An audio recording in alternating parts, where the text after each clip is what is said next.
Salut à tous et bienvenue. Aujourd'hui, on va décortiquer un temps super important en français, un temps qui nous sert tous les jours, le futur simple. L'idée, c'est qu'à la fin de cette petite analyse, on soit tous capables de parler de nos projets, de nos rêves, sans se prendre la tête. Allez, c'est parti.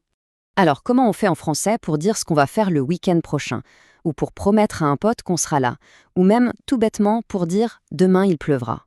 Eh bien, pour tout ça, il y a un seul et même outil. La vraie question, c'est comment il fonctionne cet outil. Et voilà, on y est.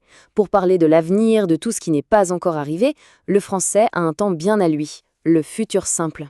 C'est vraiment le temps qui nous permet de nous projeter, de regarder vers l'avant. Alors, pour faire simple, le futur simple, c'est le temps des actions futures. Pensez-y comme ça. C'est le temps qu'on utilise pour trois choses principales. Nos projets, nos promesses et les prédictions. Bref, c'est le temps de l'anticipation par excellence. Bon, et maintenant, la bonne nouvelle, et c'est une très bonne nouvelle. La règle pour former le futur simple est probablement l'une des plus simples de toute la grammaire française. Non, je vous assure, pas de prise de tête, pas de piège bizarre, juste une règle d'or. Hyper simple.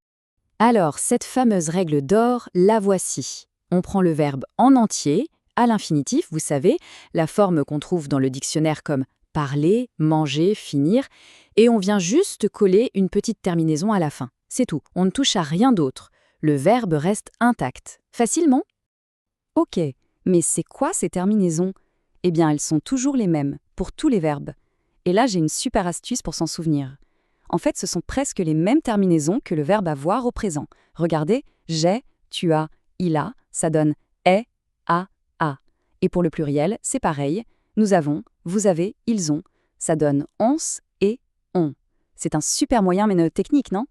Voyons ce que ça donne avec un exemple tout simple, le verbe parler. On prend parler et on ajoute nos terminaisons. Je parlerai, tu parleras, il parlera, nous parlerons, vous parlerez, ils parleront. On voit bien la règle en action, c'est limpide.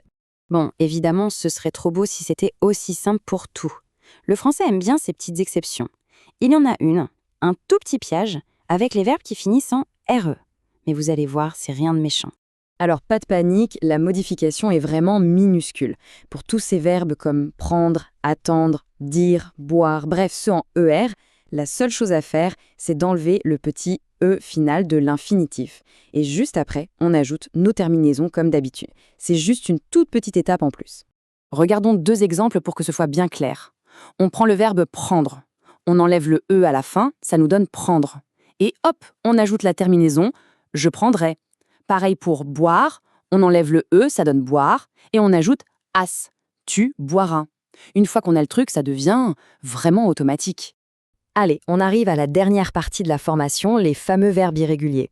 Alors oui, il y en a quelques-uns, mais la bonne nouvelle, c'est qu'on va se concentrer sur les 5 qu'on doit absolument connaître pour pouvoir parler. C'est le top 5 en quelque sorte.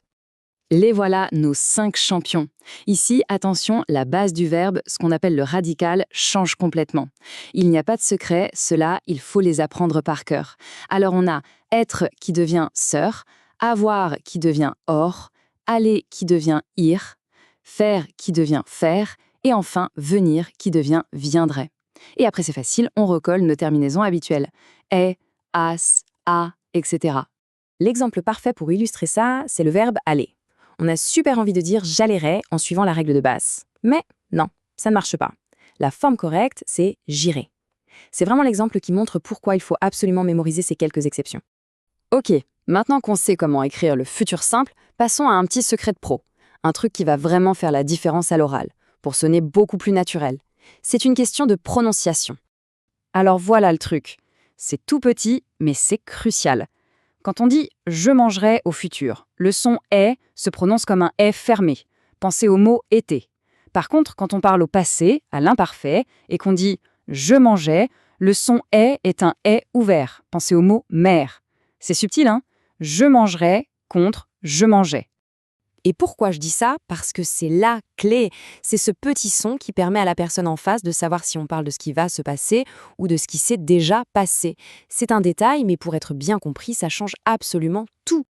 Allez, pour voir si tout est clair, un tout petit test rapide. On prend le verbe faire, un de nos fameux irréguliers. Comment on le conjugue avec nous au futur simple ? Option A, nous ferons. Ou option B, Nous ferons. Prenez une seconde pour y penser. Alors, la bonne réponse, c'est bien sûr la B, nous ferons. Et pourquoi? Exactement, parce que faire est irrégulier. Sa base pour le futur, c'est faire, F-E-R, et on ajoute la terminaison de nous, qui est on. Bravo si vous aviez trouvé. Et voilà, les bases du futur simple n'ont plus de secret pour nous. C'est un outil vraiment puissant et finalement, on a vu qu'il n'est pas si compliqué. La seule question qui reste maintenant, c'est « Et toi, que feras-tu demain ?» C'est le moment de mettre tout ça en pratique.